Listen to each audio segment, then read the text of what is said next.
I'm gonna screw. I'm gonna. Oh, there she Oh, is. sorry. Yay! She made it. Sorry. All right.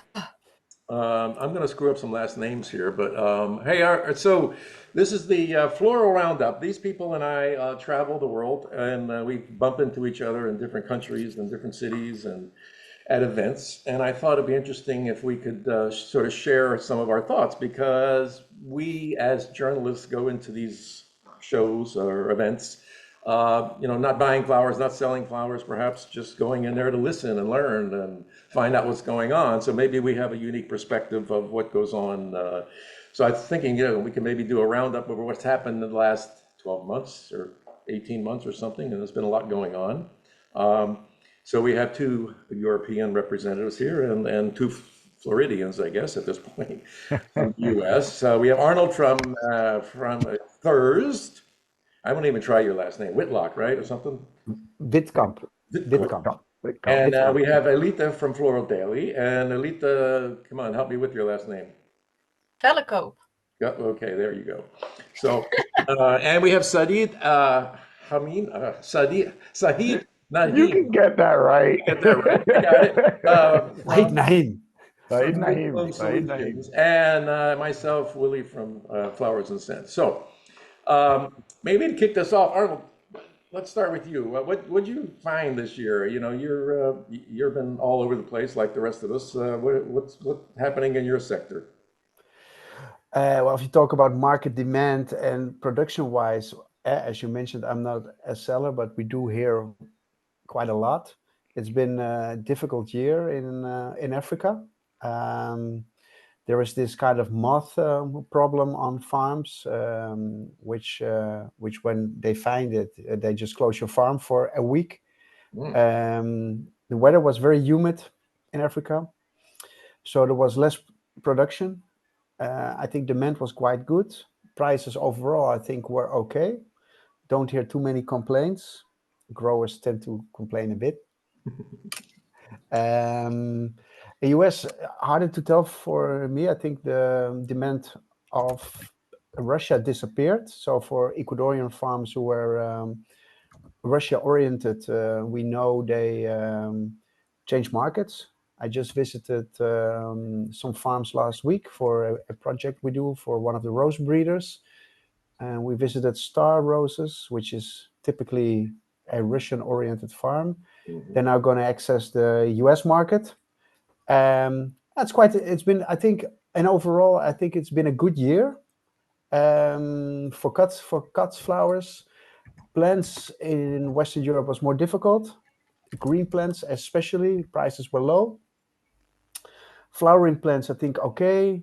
And the pot and bedding plants, I think it was a fantastic year for many, with spring and summer being good weather throughout Europe. But I couldn't say anything about the US market. We hear a lot about in the last couple of trips, I've been hearing a lot about the bulb crops, all the bulb crops, Heard because about they that. got wet over the last couple of years and they couldn't dig them or there's going to be a shortage of bulbs. That's real, huh? That's real, but prices are very high. So, well, it depends. We had a very wet winter and spring, so many bulbs and plants rotted away. Right. Um, so I think, yeah, if you are the unlucky farmer, you have bad luck. But overall, I think prices were good. Um, I think the I think the vibe totally is pretty good. Mm. Of course, in Europe, we have some people who are against flowers for sustainability reasons. It's a very small, yeah, group, but they make a lot of noise. So some countries it's worse than other. It's concerning for many growers, specifically in Europe and East Africa. So the importance of getting certifications for your flowers is getting more and more important. And I don't know about you, Willie, but at every show I visited, it was all about certifications. Yeah. Yeah. Flor Verde, MPS, everybody, MPS, there's etc. many. Yeah, Yes, yeah. there's many. Or Verdi, all those certifications. Actually, I'm happy to hear that they want certifications to sort of prevent some of the bad press. And I think that was all over somebody had a miscarriage or something that started all this thing. I think I heard over there uh, Right. about the bad press. Yeah. Yeah. Oh well. Yeah. Alita, how about you? What did you learn over the last year? I know you've been on vacation and maternity leave and having babies like crazy. So Yeah. No, but actually, what Arnold says, that was also what I had on my list. Also in Kenya, for example, we see still that air freight is still a problem, the lack of capacity and high costs. And then particularly, yeah, the flights that are going to Europe. So you also see that they are looking for new markets, also in the Middle East, but also they even are going to try to go to the US, they are saying, but that's something they're trying to do for a couple of years now. But we will see how that will go. Also, what we see regarding crops is that we see more diversification.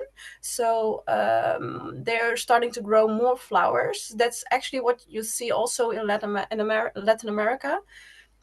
So that they don't grow one crop, but start growing several crops, and then maybe with the idea to make bouquets at source and then ship it. Um, that's actually what I had for Kenya. Also, what you see is they're looking for alternatives regarding air freight is sea freight. That's less expensive, but the risk is higher because you have a lot more flowers in a container. So if one container, if the product is bad in the one container, it's all bad. that it's all bad. So a lot of flowers. Hmm. Yeah, Um, we're yeah, seeing that. Yeah, I ran into Dick from HPP, and he's going to have a show in Miami when bringing the Africans. And I'm like, Dick, we've been through this. We've tried. The logistics don't work, yeah, and I know the Africans will come. You know, you have a show, they'll show up with their pretty flowers and pretty people, and yeah. maybe Logistics will Ethiopia be this. works a little bit because they have better flights. But yeah, the air freight out of there does not work until there's a flight direct to Miami. Uh, Yeah, it doesn't work. Africa's just the wrong continent for us, I think. Uh, yeah, yeah. oh well. Hey, And okay. what we also, Go ahead. oh, sorry. Go No, ahead. what we also saw is from the advantage that, like when I was at the HPP show, the IFTF in November, we also saw that still Ethiopia has the advantage. If we talk about logistics, they have the advantage to have Ethiopian Airlines. Yeah. So regarding air freight, they are having an advantage. So maybe buyers are choosing for Ethiopia to buy the flowers more. Yeah, Um, they have a big advantage at the yeah, moment. They yeah, have planes that can land here and landing in several cities. And what some people are doing is actually bringing the flowers in and trucking them to Miami to put them in the system. Because once you're in the system, then you have access to all these different, customers that you don't have access to in that particular city where they're landing, perhaps. Oh well, interesting. How about you, Saeed? So everybody kind of covered everything, but I do see, and I agree, Ecuador is looking to find a replacement for Europe, and that's something that we're working with some Ecuadorian farms and also Colombian farms and helping them enter into North America. Good quality roses. They are looking for top pricing as well, but there is surplus, so that does come to production. You know, wholesalers for kind of jumping into Valentine's Day are seeing production looks like it's going to be good. It might be a little shorter this year, but they are expecting good production and they might be a little conservative with their purchasing because of last year, how much production there was available. So I'm kind of a little bit everywhere, but looking at Mother's Day insights, it was really interesting for Mother's Day this year because 2/3 of buyers reported spending more on flowers, an overall increase in purchasing, which is really interesting. Right now, considering we're at 2019 numbers, even though we're plateauing. So it is really was a good year in that sense that we're not looking at going down in sales. We're actually still going up, plateauing, but still going up. And it just demonstrates the capacity of consumer behaviors because it's been an election year, but there is still purchasing. We did see a little slow of a summer, but then we saw nice increases in fall. And then going back to what Alita said, we do see an increase in Ecuador kind of transitioning. A couple of transitions have been that their spray roses are no longer bread and butter, right? Like red Mikados. It's really fun varieties that look more like garden rosy. I did a pretty cool documentary in Esmeralda Farms, and they're focusing on garden rose type spray roses that add volume, add texture. So you see double bloomed delphinium, you see a big variety and good high-end product too. Going back to Valentine's Day, cool thing is that this year here in the US, Valentine's Day is going to fall on a Friday. So considering that it's on a Friday, we're looking at more higher volumes. So that's a really good thing because it might be the last good Valentine's Day before we go into, correct me if I'm wrong, into like Saturdays and Sundays, and then maybe Mondays gets a little better, and then we go into Tuesday, Wednesday, et cetera, et cetera. Um, again, consumer buying power is good. It seems like supermarkets are taking a lot of the sales from florists when it comes to like the everyday purchase. So florists seem to be going more towards an e-commerce type channel, seeing if they could perfect that. We're still a few years out where everybody's taking advantage of that. We do see wholesalers understanding the value of having softwares in a more marketplace to purchase, which is really important. So e-commerce, I feel, and it seems like that's going to be a really good potential of growth. We do see wholesale farms doing their own things more and more throughout the years, independently, maybe quietly or other brands, but it's happening out there. And that's the wholesalers as well. And everybody's kind of doing it in one way or another to open up opportunities. And then jumping back into consumers, the whole self-purchasing and self-love thing has really increased. There was a study that's showing Yes. that you were saying, Alita? Oh, sorry, that flower feeling you That were. matter of feeling. Yeah, the flower feeling. There you go. So we're also seeing that I had Melinda Knuth on the show, and she was stating that 50% of Gen Zs aren't getting married or they're not in relationships right now. So how does the florist and or the supermarket or anybody, just a market, encourage self-buying, which is going to be very, very important to continue encouraging self-buying and self-care type purchasing. And then the big thing that I've seen, and it's interesting, and Willie, you can share more on this because you've seen more throughout the years, is mergers.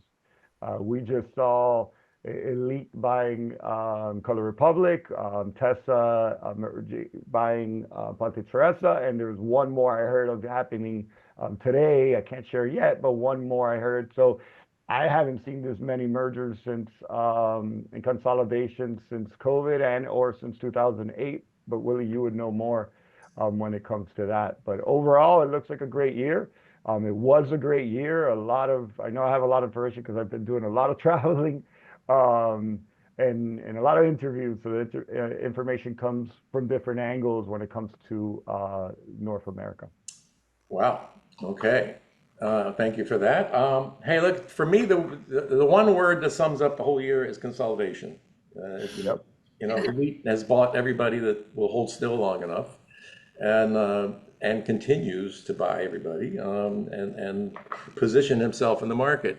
Um, and if you said he bought Color Republic, I'm really surprised. Is that true? No, you just said that, but I don't think. Wait, USA Bouquet. My apologies. Thank you. Yeah. Yes, I stand corrected. Yeah, Sorry. you scared me there. And while I wouldn't be Hey, surprised, maybe I would predict the scare- future that now, one but would have. no. No. Yeah, they took over USA Bouquet. Thank you. Edgar got out. God bless him. He's fat and happy and rich now, so good for him. Look at Delaware Valley. Okay, so what happened? Delaware Valley, LTD. got bought out by a venture capitalist, and now they're like Pac-Man through. They're like Elite going around wholesalers. They're in the Northeast trying to buy everybody up. They bought Zigger. Um, they're knocking on everybody's door. They have money. They want to buy. So that consolidation from either the grower side, even and on the wholesaler side, has been, I think, the biggest thing going on. bigger getting bigger, and the little guys, either because they have no succession plan, there's nobody to take over the business, so they're happy to sell it. In the case of the growers, I don't know. It seems like Elite's very, and not only Elite, Sunshine bought everybody they could. I think he's bought enough that he's happy now. Rosa Prima continues to poke around and buy some people. So I think that's really what's been going on. This consolidation that's been, and it's sometimes it's concerning. Elite's getting so big. My family tells me they're the biggest competitor they have is Elite because they have They their also have logistics, right? yeah, because they have their own logistics and they keep taking customers. Either they buy them or they take them over or whatever. Anyway, so that I believe is a really big part of what's going on, and I don't see that ending anywhere. When I talked to Juan Carlos one time, I said, "What are you doing?" And he says, "I got to be global." So he's global. There's no doubt about that. The other thing I saw in the business this year, I thought I went to an AFID event here in Orlando, and to see the young people in the business was very encouraging. Yes.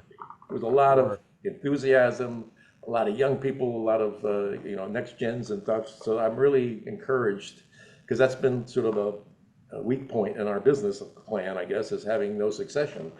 But I'm, sort of happy and pleased to see that there's people, getting into the business and enthusiastic about it. A lot of good stuff going on there. I agree that the supermarkets have just gotten bigger. They just continue to get bigger, and this consolidation that's going on is part of feeding that frenzy. I think is Elite wants And to, also the quality is getting better. and the quality, yeah, quality is excellent. Yeah. I think quality is not the benchmark anymore. The bench that bar is set really high. Now it's about relationship and people, I think, and price, unfortunately, but that's the way it goes. So, this year we saw Sun Valley go out of business, a huge grower and influencer in the market, and boom, gone. So things like that are affecting us. And now, maybe looking forward a little bit, we've got this new administration here in the U.S., and there might be some tariffs going on. I think Europe is a little nervous. Maybe Colombia's nervous. Ecuador already has a duty, so I think that's going to be going into next year a lot of concern. Yeah. Which overall, that's also going to affect U.S. grown flowers and products because of the labor. Let's talk about immigration as well. If there's going to be that mass deportation, there's going to be mass lack of labor as well, no matter how you cut it. And then a lot of the growing materials come from China or other countries as well. So we do see an increase in pricing. Yeah. Maybe, It's going to be a very interesting year next year, depending on what happens with these tariffs and immigration and deportation and all those sort of things that they have up their sleeve. But hey, the good news is we get to sit back and sort of observe it from our perspectives. And I don't know about you, I'm wondering about it. Where am I going next year? Am I going to do all these shows? Why? Where am I going? And what's the mission here? So, hey, like the rest of you, I think, well, we all do it for different reasons, and I do it because I like to do it, and you all do it because you need to make some money, and I like the money part too, and that's why I like when people call me an influencer, because I hear they make money. Being a journalist hasn't done much. Anyway, hey, thank you all for spending your time, and we pulled this off. I was a little nervous, but I said, you know what, I think we can pull this off, and I think I hope will appreciate this. I'm going to wrap it up and publish it tomorrow or maybe Friday, get it out before the holidays so everybody can see it. And I welcome the opportunity to sit here with y'all and have this nice chat.